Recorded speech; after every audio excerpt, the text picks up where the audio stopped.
इतिहास के 3 साधु हुए, ध्यान से सुनिएगा।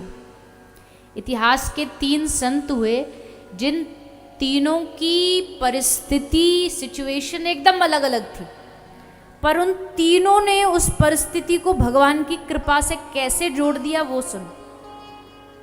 एक थे एकनाथ जी, एक थे नरसिंह मेहता और तीसरे थे तुकाराम जी। इन तीनों की परिस्थिति अलग थी। किस बात में? एकनाथ जी की पत्नी बहुत भक्त थी, तुकाराम जी की पत्नी बिल्कुल भक्त नहीं थी, और नरसिंह जी की तो बेचारी चली गई। पर इन तीनों ने कैसे भगवान से जोड़ा? एकनाथ जी की पत्नी बहुत भक्त थी, तो एकनाथ जी भगवान को रोज धन्यवाद देते थे, प्रभु तुम्हारा लाख लाख धन्यवाद, इतनी बढ़िया पत्नी दी आपने हमको, हमारे संग धर्म में सहायता करती है, इतना अच्छा हमारा भजन में मदद करती है, धर्म में मदद करती है, आपका खूब खूब धन्यवाद। ये थे एकनाथ जी। एक थे नरसिंह मेहता जी। नरसिंह मेहता जी की पत्नी चली गई। अब पत्नी गई तो सब लोगों ने सोचा अब इसका असली चेहरा सामने आएगा, बड़ा भगत बनता फिरता था, अब जब पत्नी मरी रोएगा तब पता चलेगा कि कितना मोह माया में फंसा। तो जैसे पत्नी मरी तो नरसिंह ने क्या गाया? नरसिंह कहते भलो थयो भागी जंजाल, सुख थी भजसु श्री गोपाल। जूनागढ़ गुजरात के थे, तो अपनी भाषा में बोला भलो थयो भागी जंजाल, मतलब बढ़िया, एक ही तो आगा पीछा यही पूछती थी रोज, कहाँ जा रहे हो, क्यों जा रहे हो, ये चली गई, अब आराम से सुख थी भजसु श्री गोपाल।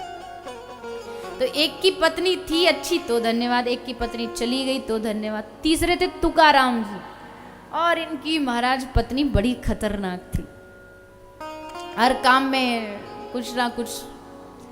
तुकाराम जी वारकरी संप्रदाय के हैं, तो जब ये जाते थे कीर्तन करने के लिए तो यजमान के घर से बहुत सारा सामान मिलता था खाने पीने का, तो इनकी साधु की आदत होती है वो बांट देता है।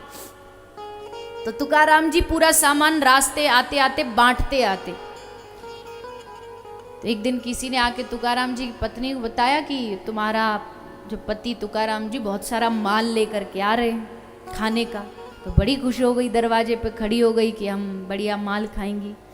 पर तुकाराम जी अपनी आदत के अनुसार सब बांटते बांटते बांटते जैसे घर पहुंचे, जब तक घर आए तब तक उनके हाथ का पूरा झोला खाली था, बस हाथ में एक गन्ना बचा था। अब जैसे उस गन्ने को तुकाराम जी की पत्नी ने देखा तो एकदम लाल पीली हो गई। बोले हम तो सोचे थे मिठाई माल लेकर के आए और ये गन्ना लेके आए। गुस्से में उसने गन्ना लेकर के वो गन्ना तुकाराम जी के सर पे मार दिया, उसके 2 टुकड़े हुए। तो जैसे 2 टुकड़े हुए तो अब कोई साधारण जगत का पति पत्नी होते तो यही महाभारत चालू हो जाती। पर तुकाराम जी क्या बोले? तुकाराम जी बोले भगवान कितनी समझदार बीवी दी है, सबको ऐसी बीवी दे। मैं पूरे रास्ता सोचता आ रहा था कि खाने वाले 2 गन्ना 1, बंटवारा कैसे होगा।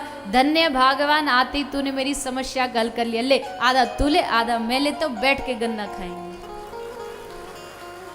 ऐसी टेढ़ी पत्नी थी। और तुकाराम जी इनको क्यों धन्यवाद देते? बोले भगवान अच्छा रहा तूने ऐसी लड़नी गुथनी दी है, ज्यादा प्यार करने वाली दे देता तो आपसे ज्यादा उसमें मन लग जाता। अब ये दिन भर करती रहती है तो इससे हमारा मन भी अलग है। तो तीनों ने अपनी परिस्थिति को भगवान की कृपा से जोड़ लिया। कहने का मतलब समझे? मतलब ये है कि तुम्हारी चाहे सीधी हो, चाहे तेज तर्रार हो, चाहे परिस्थिति अच्छी हो, चाहे परिस्थिति बुरी हो, भगवान का बस धन्यवाद दो कि उन्होंने दिया, इसी बात का धन्यवाद दो बस।